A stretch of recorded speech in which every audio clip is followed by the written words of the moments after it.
Clayton Brooks didn't need to call himself the king of Texas barbecue. Other people did it for him. 3 million subscribers watched his every move.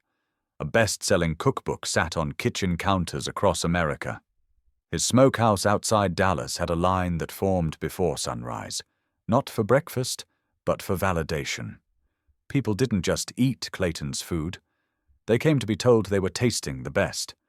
Clayton had spent 2 decades perfecting one thing: fire, time, meat. Not trends, not fusion, not shortcuts. Low and slow wasn't just a cooking method to him. It was a philosophy, a discipline, almost a moral code. You respected the animal by suffering alongside it. You waited. You watched the smoke. You learned patience. And if you didn't understand that, you didn't understand barbecue. To Clayton, barbecue wasn't subjective. It wasn't cultural. It wasn't open to interpretation.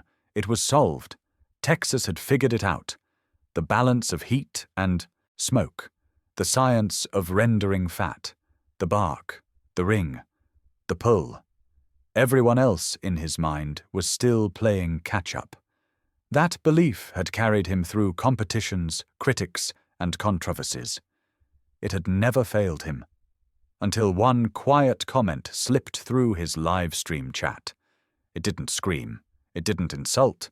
It didn't try to go viral. No emojis, no trash talk, no threats.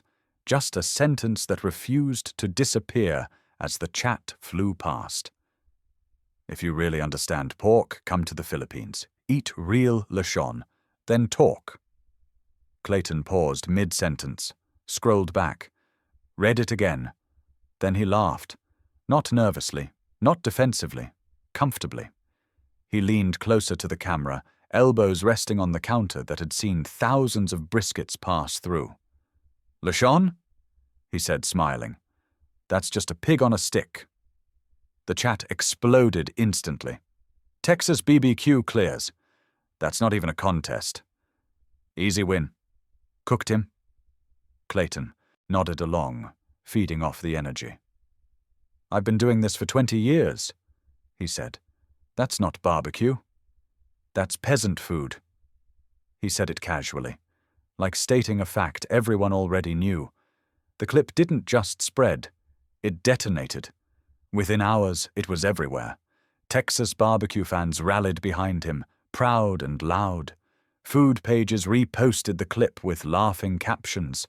Reaction videos poured in, and across the Pacific, Filipinos watched. Not angrily, not defensively, quietly. Then one reply appeared beneath the chaos. Simple, measured, unemotional. "Come to Cebu. No restaurants, no stage, just lechon." Clayton read it twice, then smiled. This wasn't an attack. It was an invitation. And to Clayton, it looked like content, not a challenge, a confirmation, because in his mind, the outcome was already decided. 2 weeks later, Clayton landed in Manila with a full production crew and a victory already scripted in his head. He stepped off the plane smiling, confident, relaxed, the way someone smiles when they believe the hardest part is already over. Then the heat hit him. Not the clean, predictable heat of a smoker dialed to a perfect temperature. This was different. Thick, wet, heavy. The kind of air that clings to your clothes and refuses to let go. The kind that turns patience into discomfort. Clayton wiped his forehead and laughed.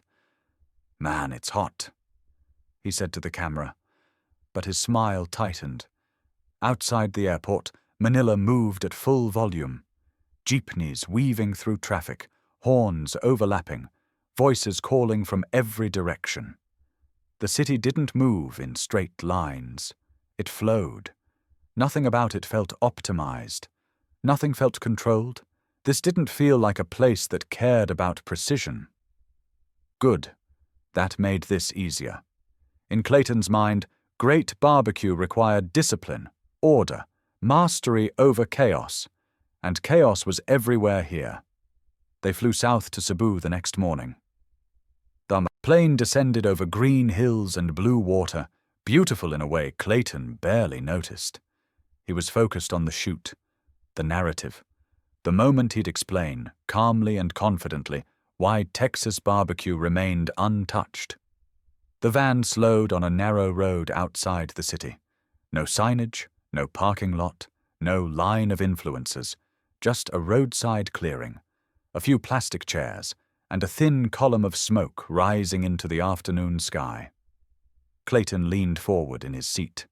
"Wait," he said. "This is it?" The driver nodded. The crew looked around, uncertain. No lighting, no stage, no backdrop, just fire. Clayton stepped out of the van and scanned the scene. The pig turned slowly over open flame. No thermometer, no digital readout. Nothing to measure, nothing to calibrate. Clayton smiled, not with curiosity, with relief.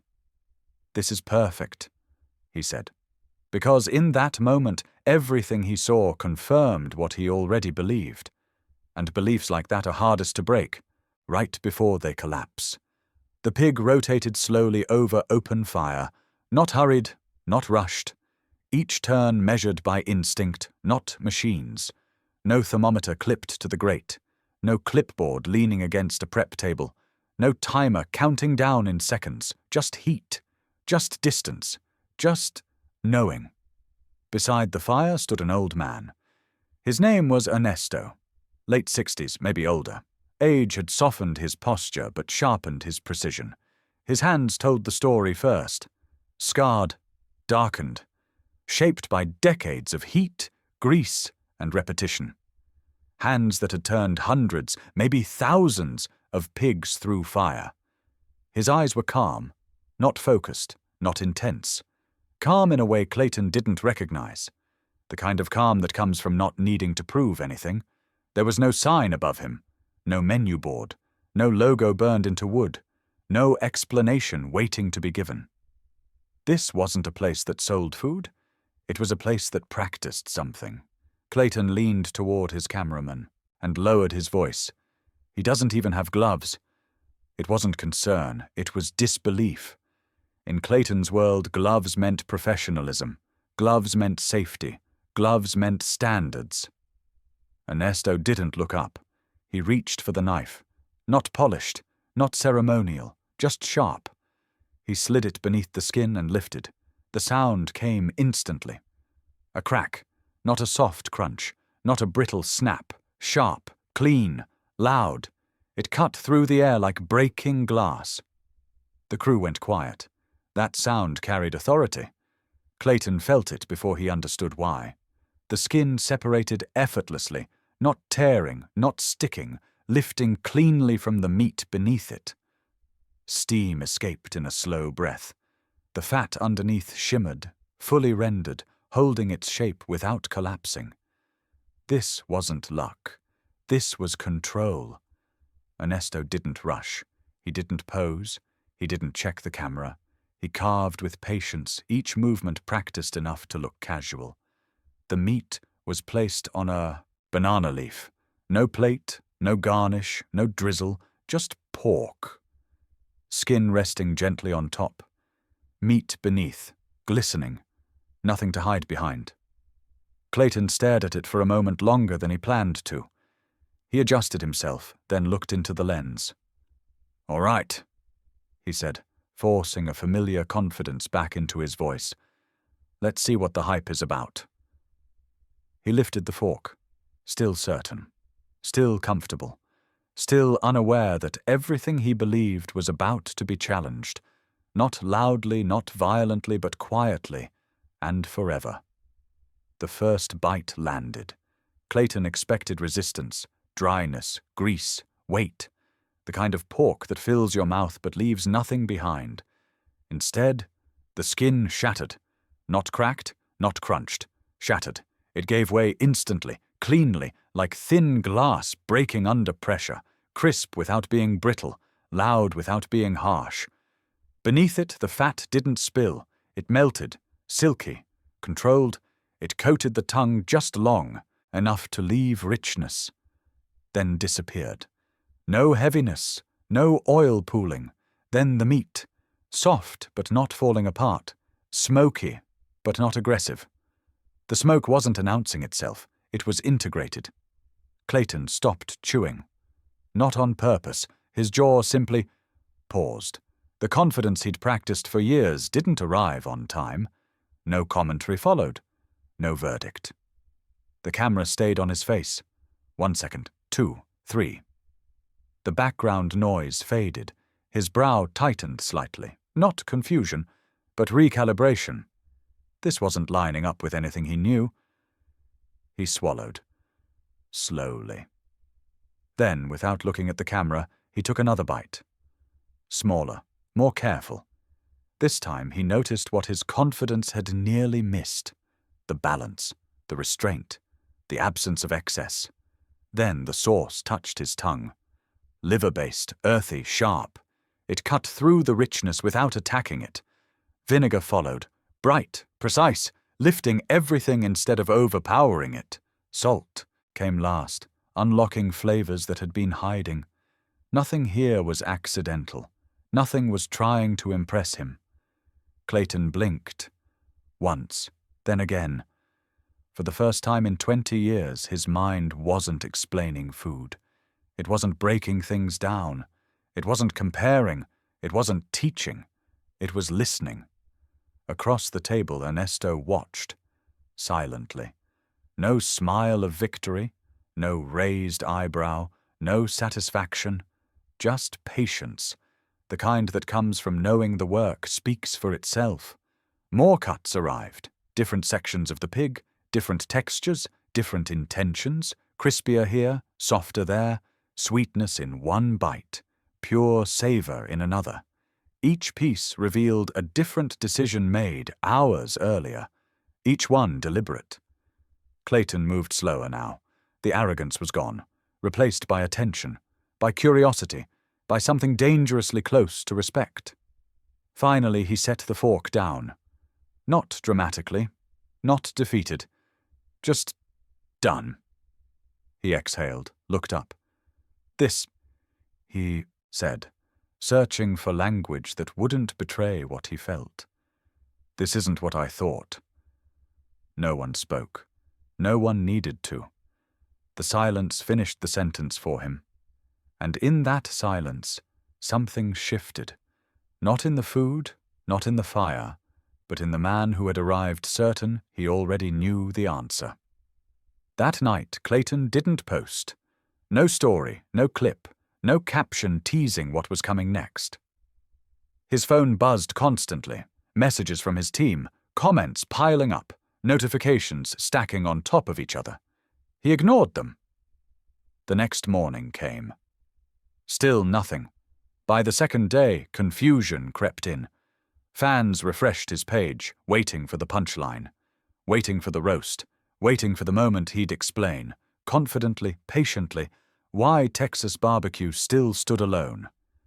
By day 3, confusion turned into impatience. Where was the video? Where was the verdict? Where was the win? Clayton sat alone in his hotel room, curtains half drawn, the city moving outside without him.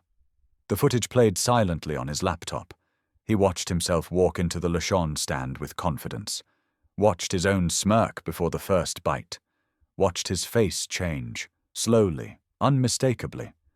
He paused the video, rewound it, watched again. There it was, the moment he hadn't planned for. The silence. He could edit around it, cut the pauses, add narration, control the story. He could spin it. He could still win. But he couldn't lie. Not after Ernesto. Not after watching a man who had spent his entire life mastering something without ever needing an audience. Clayton closed the laptop. That night, instead of writing a script, he opened a blank camera feed. No lighting setup, no background music, no edits waiting to smooth the edges. Just him. He sat still for a long moment before speaking. "I didn't lose," he said finally. Then he stopped, exhaled. "But I was wrong." The words landed heavier than he expected. He talked slowly now, about certainty, how it feels like confidence when it's rewarded long enough, about how expertise can harden into arrogance without you noticing. "I thought mastery meant control," he said. "Control over time, control over heat, control over outcomes." He paused. But here, it meant restraint. Knowing when not to touch the fire, knowing when not to intervene, trusting the process instead of dominating it. Clayton looked into the lens, not performing, not persuading, just admitting. And in that quiet room, far from Texas, far from his smoker, something finally settled. He hadn't gone to the Philippines to lose. He'd gone there to learn, and for the first time in years, he let that be enough. Weeks later, Clayton returned to Cebu alone. No crew, no agenda. He sat beside Ernesto, asked questions, not about scaling, not about branding, about fire, about timing, about knowing when to stop touching the meat. Ernesto answered patiently.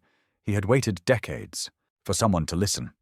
Months later, Lechon appeared in America. Not as a trend, not as a limited-time feature, not rebranded, renamed, or softened to fit expectations. No fusion labels, no marketing tricks, just Lechon. Ernesto's name stood beside the dish, not hidden in fine print, not buried in a story highlight, printed clearly, his photo beside it, his hands, his fire, his words. Menus told his story, not Clayton's interpretation of it, but the truth. A man who had spent a lifetime mastering something without ever calling himself an expert. Customers didn't just eat. They read. They paused. They asked questions. And something strange happened. People slowed down.